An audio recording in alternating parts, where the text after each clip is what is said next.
Ante todo, buenos días a todos nuestros seguidores en internet, pues, nuestro público presente. El día de hoy empezamos nuestra tercera fecha de nuestro diplomado en emergencias.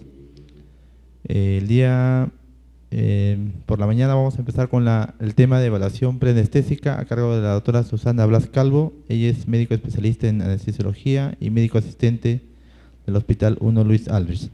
Doctora, muy buenos días, le dejo en uso la palabra. Buenos días. Agradecer primeramente por esta oportunidad para poder conversar con ustedes sobre un tema muy importante para todos los médicos, como es este tema de evaluación preanestésica. Comenzaremos diciendo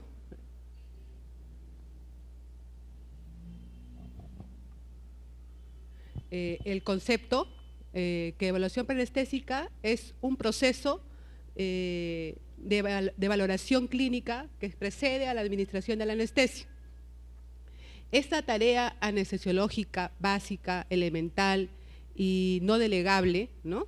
Tiene como objetivo principal, ¿no?, disminuir la morbimortalidad perioperatoria. El tratamiento preoperatorio es una de las áreas que requiere un manejo multidisciplinario y es un tratamiento esencial, primordial, multidisciplinario porque intervienen los cirujanos, intervienen internistas, cardiólogos y nosotros los anestesiólogos.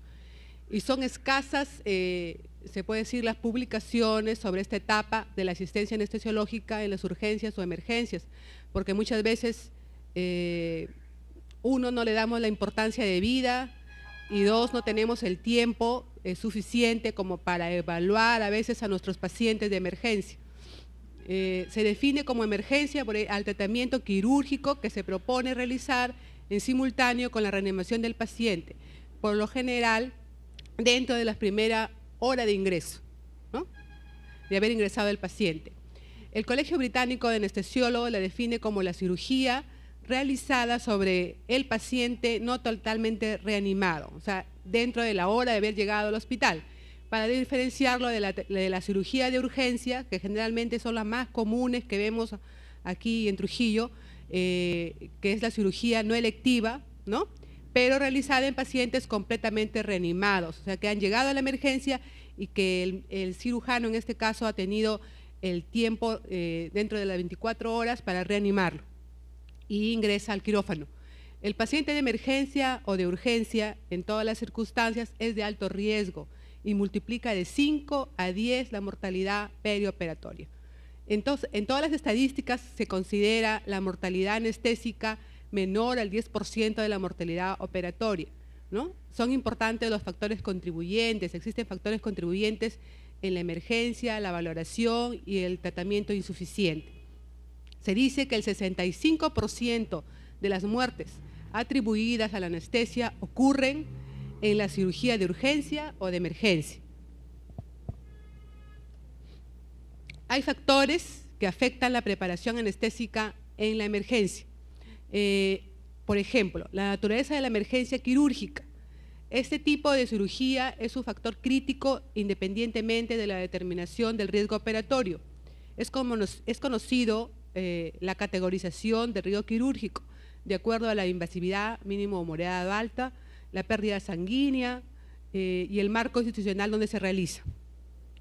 Excluyendo, la mayoría de emergencias son las obstétricas, pero excluyendo las emergencias obstétricas, es amplio el espectro clínico que se presenta, por ejemplo, en pacientes con lesiones cráneoencefálicas graves, por ejemplo, pacientes en coma, intubados, ¿no? En otro extremo, los cuadros abdominales que también son muy frecuentes, como hemorragias, que requieren rápida intervención como única opción.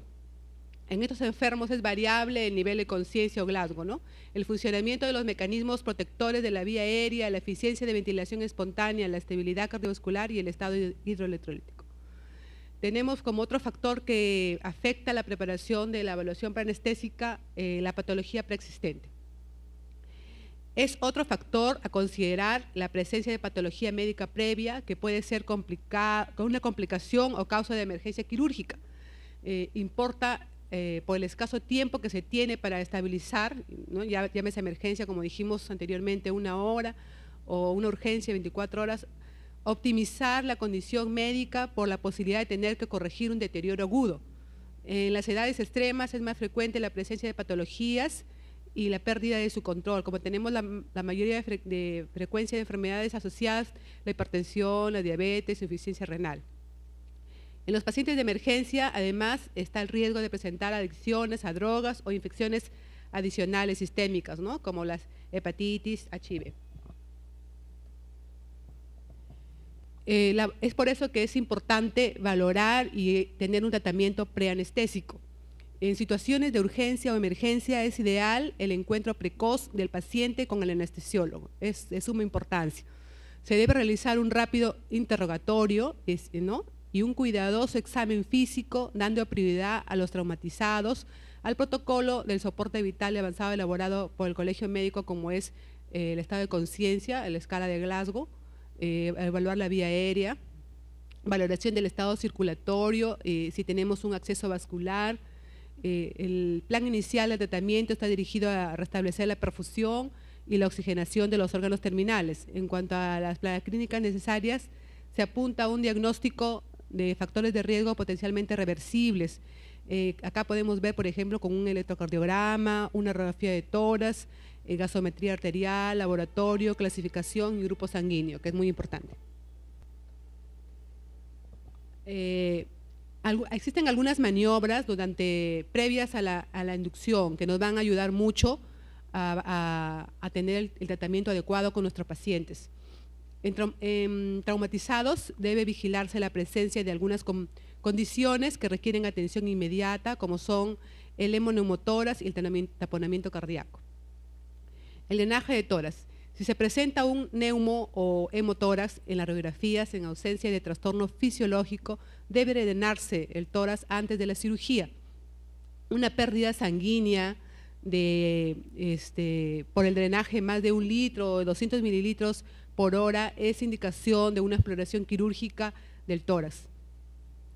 La pericardiocentesis o ventana pericárdica subsifoidea debe sospecharse taponamiento cardíaco en todo paciente con lesión traumática en la cara anterior del tórax e inestabilidad hemodinámica. Tenemos acá la triada de Beck, y ruidos cardíacos apagados, inoculación venosa, hipotensión arterial. El pulso paradojal desciende un 10 miligramos más o menos la presión sistólica durante la inspiración. El ensanchamiento mediastinal y los signos electrocardiográficos, como tenemos la elevación del ST, disminución del voltaje y una alternancia eléctrica. El taponamiento altera el llenado diastólico y la función ventricular izquierda. En los pacientes inestables debe realizarse la pericardiocentesis o ventana pericárdica con anestesia local previa a la inducción de la anestesia. La extracción aún de pequeñas cantidades de líquido o sangre alivia la comprensión y aumenta los volúmenes ventriculares al final de la diástole, lo que permite un aumento inmediato del volumen sistólico. Existen aspectos comunes de pacientes quirúrgicos en la emergencia, como son un estómago lleno o ocupado. En los pacientes quirúrgicos de emergencia o víctimas de trauma, el volumen del contenido gástrico es variable y la aspiración bronquial durante la inducción anestésica es un problema crítico que sucede en 1 de cada 960 pacientes. En algunas circunstancias puede exigir una ingesta reciente, aún de alcohol, o tener varios litros por presentar obstrucción mecánica del intestino. En el paciente sano, el tubo digestivo secreta y reabsorbe totalmente 8 litros por día, cosa que no sucede en la oclusión intestinal, ¿no? Se conoce que el volumen y el pH del contenido gástrico que aspirados determinan la morbilidad en este caso. Los volúmenes pequeños, ¿no?, con un pH bajo producen neumonitis química, y los grandes volúmenes con un pH neutro resultan en infección y posteriormente en síndrome de distrés respiratorio, y las partículas sólidas provocan una obstrucción e infección de la vía aérea. Se dice que datos experimentales sugieren una injuria bifásica en la lesión inicial que ocurre entre los 20 a 40 segundos y un segundo pico luego de 4 o 6 horas en pacientes aspirados, se dice que no se presentan signos, si no se presentan signos en las primeras 2 horas, se dice que pueden tener una evolución favorable. Existe medios o medidas profilácticas en la aspiración pulmonar cuando estamos con un paciente con estómago lleno. Primero, el diagnóstico de la situación, considerar por la historia, la hora y la naturaleza de la última ingesta en la que estos casos de motilidad gastrointestinal está severamente disminuida. Se decía que, o se dice, se puede decir, que un paciente de emergencia o de urgencia, el médico anestesiólogo en este caso debe considerar a todo paciente como estómago lleno. Los sólidos se mantienen más o menos 4 horas en el estómago, los líquidos claros como agua, té, café, jugos, son evacuados rápidamente en 1 a 2 horas. Considerar la alternativa de una técnica regional, claro que si la cirugía topográficamente lo permite, ¿no? El drenaje de secreciones mediante una sonda nasogástrica en pacientes con oclusión intestinal. Todo paciente con oclusión intestinal en la emergencia nada más es conocido que debemos poner una sonda nasogástrica, ¿no? Porque existe, esto va a disminuir el riesgo de regurgitación gástrica y la aspiración bronquial con la colocación de una sonda nasogástrica para evacuar las secreciones. Es controvertido el mantenimiento de la sonda nasogástrica durante la inducción, aunque hay evidencias que su presencia no afecta la eficacia de la presión cricoidea. Oclusión cardial controlada, parece lógico pensar que es beneficioso ocluir el cardias con un balón inflable ubicado en el extremo, dice, de un tubo nasogástrico. El tubo se ubica con el balón desinflado y luego aspirar el contenido gástrico, se insufla el mismo de modo que ocluye la conducción del esfínter esofágico inferior del cardias. Estudios clínicos experimentales sugieren que este dispositivo se dice que previene el refugio de contenido gástrico a la faringe.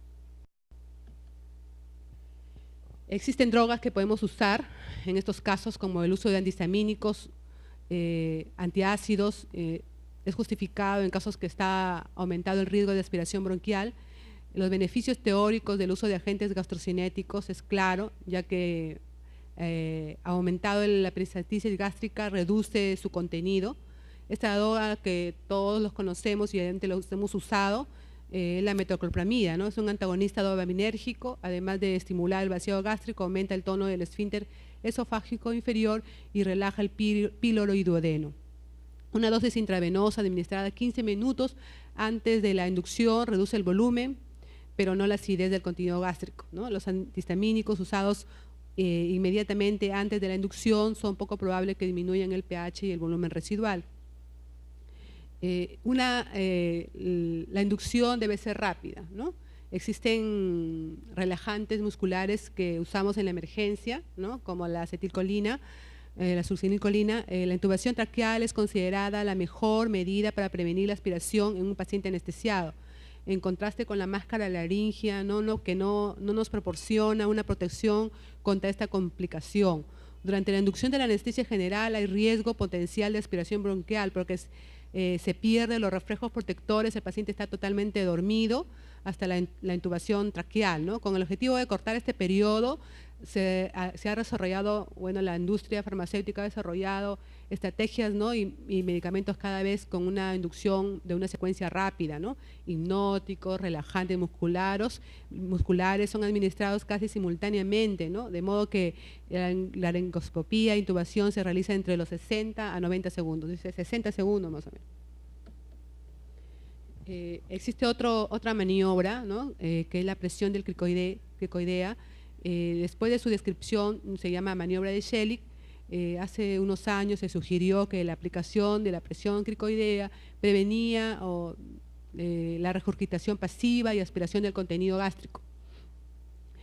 Por el contrario, un estudio reciente, ¿no? Con resonancia magnética muestra que el esófago en un 50% de los casos no está colocado detrás de la tráquea y la aplicación de la presión cricoidea en el 90% de los casos no desplaza lateralmente, ¿no? En suma, no hay estudios que demuestren los beneficios de esta maniobra y hay evidencias que es inefectiva y puede aumentar el riesgo de una intubación fallida y regurgitación. La extubación. El riesgo de aspiración bronquial no solamente es antes en la inducción, antes de la intubación, sino también en la extubación. Es aún considerable durante la extubación y en el postoperatorio inmediato, ¿no? En la actualidad se propone que este periodo combinar una evacuación gástrica con una extubación traqueal cuando haya retornado los reflejos protectores. Atención de la vía aérea. La atención de la vía aérea es una responsabilidad anestesiológica, ¿no?, primaria, y más que la destreza técnica para su obtención implica la identificación de situaciones de dificultad, formular los planes alternativos y conocer las consecuencias fisiológicas y las complicaciones del procedimiento. Los enfermos deben respirar oxígeno al 100% por lo menos unos 3 a 5 minutos, que es una preoxigenación para evitar una hipoxia durante la inducción. La monitorización recomendada es la electrocardiografía y la presión arterial, la oximetría de pulso y la capnografía. Los métodos clínicos que señalan el éxito de esta maniobra son observar el paso de la sonda, en este caso el tubo endotraqueal en la laringe, auscultar los ruidos respiratorios y verificar los movimientos del tórax durante la inspiración. La disminución de la saturación de oxígeno todavía nos va a permitir de 3 a 5 minutos va a caer, entonces no es tan confiable. En los pacientes quirúrgicos de urgencia o de emergencia, el escaso tiempo impide una adecuada evaluación de la vía aérea. Si se prevé que su obtención sea dificultosa, están indicadas las técnicas de intubación con paciente despierto, ¿no? La máscara, la laringe está incluida, ¿no? La ASA la ha incluido como una situación en caso de que no se pueda intubar ni ventilar. Todas estas maniobras fracasan. Si todas estas maniobras fracasan, la única salida es una vía aérea quirúrgica. Tenemos los accesos vasculares. La causa más común de shock encontrado en los pacientes traumatizados es la hipovolemia. La terapia implica restaurar el volumen intravascular presentando varias opciones para el acceso vascular periférico, ¿no? El protocolo de soporte vital avanzado prevé intentar el inicio de 2 catéteres periféricos en que permite administrar 250 mililitros por minuto, y si esto no puede ser obtenido deberían realizarse una vía femoral. El factor más importante de la selección de la ruta de acceso vascular es la habilidad y experiencia del médico, en este caso actuante. Como principios para valorar y tratar la pérdida de volumen circulante tenemos en el shock hemorrágico, se reduce el aporte de oxígeno celular principalmente y causa la muerte temprana y tardía. Como resultado de este fenómeno se altera la función celular con desarrollo de metabolismo anaerobio. La fisiopatología del shock hemorrágico resulta de la compleja interacción entre la respuesta neurohumoral simpática e inflamatoria sistémica. La lesión celular se relaciona con la duración y la intensidad del shock. El tratamiento eficaz es complejo y los pacientes con hemorragia evoluciona, son una emergencia quirúrgica y metabólica. Se acepta la importancia de un adecuado volumen de reemplazo, pero la estrategia óptima ha sido centro de debate muchos años, ¿no? Y no existen guías de aceptación general. Los objetivos primarios de este tratamiento perioperatorio son el restablecimiento de la presión precapilar y la apertura de la microcirculación ocluida para restablecer la superficie necesaria de un aporte de nutrientes y de drenaje de productos de desecho. Se estima la pérdida sanguínea, la estimación de la pérdida sanguínea a veces es notoriamente dificultosa, ¿no? Siendo limitada la utilización de los marcadores clínicos tradicionales como son la frecuencia cardíaca o la presión arterial, diuresis, etcétera, ¿no? El monitoreo invasivo con catéteres en la arteria pulmonar, ¿no?, como presión capilar, pulmonar, índice cardíaco, gases arteriales y venosos, se cuestionan también, ha sido cuestionado por no existir evidencias que reduzcan la mortalidad. Los pacientes quirúrgicos de alto riesgo no son factibles de usar en la reanimación inicial, ¿no? La vigilancia de las variables relacionadas con la perfusión, diferencia arteriovenosa, pH venoso, acceso de base, lactato, muestran una normalización rápida de su deuda acumulada de oxígeno en el organismo. Es necesario realizar una historia y un examen físico observando la perfusión periférica, la conciencia, la frecuencia cardíaca, la presión arterial y el gasto urinario. Además importa la respuesta a reposición y el pH arterial. El principio básico es la atención, es detener la hemorragia, ¿no?, como todos sabemos, y restablecer el volumen perdido. En la actualidad se cuestiona la composición de líquidos utilizados y el momento oportuno de su administración. La reposición de volemia apropiada se relaciona más con el escenario clínico y la oportunidad que la cantidad y calidad de soluciones. Tenemos el reemplazo del volumen es esencialmente para reducir la isquemia tisular y la incidencia de falla orgánica múltiple. Sin embargo, los pacientes con trauma penetrante que reciben cristaloides, en este caso antes del control del sangrado, presentan una evolución desfavorable con aumento de la morbimortalidad. Hay consenso para que la fluidoterapia no debería administrarse antes del control de la hemorragia si está presente el pulso radial, una PA de menor de 90, ¿no? La hipotensión permisiva es adecuadamente en pacientes jóvenes, son causas específicas de sangrado y está siendo bien tolerada. En esa manera evitar la hemodilución y el sangrado innecesario inducido por el aumento de presión arterial antes del control quirúrgico en la hemorragia. En otro extremo está la presión arterial de 120 miligramos. Es necesario que el politraumatizado con daño cerebral severo y una orden evitar la injuria secundaria con la hipotensión, ¿no? Debemos controlar ese factor. También es un compromiso previo a la función cardiovascular, probablemente no se beneficia en una hipotensión permisiva. La inducción de la anestesia es riesgosa en estos pacientes con reducción significativa de un volumen circulante y la duración de la hipotensión es prolongada, la falla orgánica es inevitable. Ahora, ¿qué utilizar, ¿no? ¿Qué cantidad y qué calidad? No está disponible hasta el presente líquido de reposición ideal, ¿no? Hay expansores de volumen vascular capaz de transportar el oxígeno y reducir su demanda y tener escasos efectos colaterales. Se acepta el uso inicial de las soluciones salinas balanceadas en la reanimación del shock hipovolémico traumático. Los cristaloides están relativamente libres de efectos colaterales, ¿no? Pero puede desarrollar acidosis, hipercloremia, si se administran en soluciones hipertónicas o grandes volúmenes. Persiste la controversia sobre las soluciones, a qué soluciones usar en caso de shock hemorrágico, ¿no? Si cristaloides o coloides, y no hay consenso en las diferentes situaciones clínicas. De acuerdo a las características específicas, se distribuye los espacios hídricos corporales diferentes, ¿no? Los coloides mayormente van en el espacio intravascular y los cristaloides en el intersticial. Su uso debería entonces depender de la extensión, de la depresión o qué espacio vascular tenemos afectado. Las soluciones coloides permanecen más tiempo en el espacio intravascular y si no hay fuga de por las membranas, como sucede en el shock grave, se corrigen más rápido y eficazmente las déficits de volumen. Se sugiere que los cristaloides son superiores al tratamiento de pacientes críticos con aumento de la permeabilidad capilar, mientras que los coloides son superiores en el tratamiento perioperatorio de pacientes quirúrgicos no traumatizados. Las soluciones salinas son los estándares actualmente iniciales a dosis de carga de 2 litros para adultos y de 20 mililitros por kilo en niños de protocolo de apoyo vital avanzado, ¿no? La base, existe una regla que todos conocemos, ¿no? En la emergencia, la base de la regla es de 3:1, proviene de un volumen de distribución de soluciones. En la actualidad se investiga la utilidad de combinar coloides con cristaloides. Los coloides claramente son más eficaces que los cristaloides en restablecer el volumen intravascular, pero no reemplazan el volumen intersticial. Y debe combinarse con cristaloides para evitar grandes volúmenes de estos. La reposición perioperatoria no debe ser decidida a la ligera y se ha vuelto más compleja desde que ha sido demostrado claramente sus potenciales riesgos. Otro tema importante es el tratamiento del dolor, ¿no?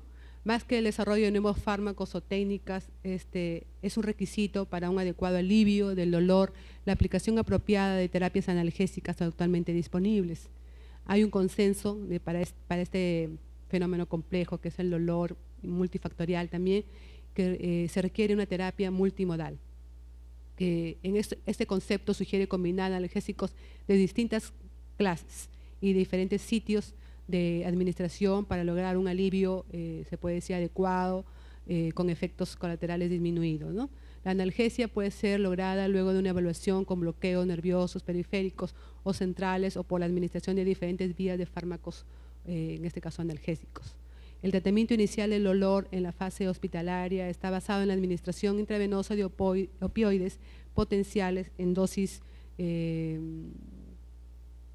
tituladas a la respuesta del paciente. Teóricamente esta técnica es flexible, eficaz y en relación a los métodos tradicionales. Los bloqueos nerviosos periféricos continuos alivian el dolor dinámico y tienen pocos efectos colaterales, pero se usan poco por el escaso número de médicos que los practican o que tengan un adecuado entrenamiento en estos temas. Hay evidencias suficientes para afirmar que la analgesia peridural ofrece resultados superiores a los opioides sistémicos, reduciendo la respuesta endocrina metabólica en la cirugía. La localización del catéter debe ser congruente con la incisión quirúrgica administrada, en este caso los anestésicos locales, con bajas dosis de opioides. En combinación con analgésicos antiinflamatorios parece ser la estrategia óptima para reducir la intensidad del dolor en movimiento, respuesta al estrés quirúrgico, mejorando la rehabilitación y reduciendo la hospitalización. Bueno, eso es todo el tema que les he traído actualmente.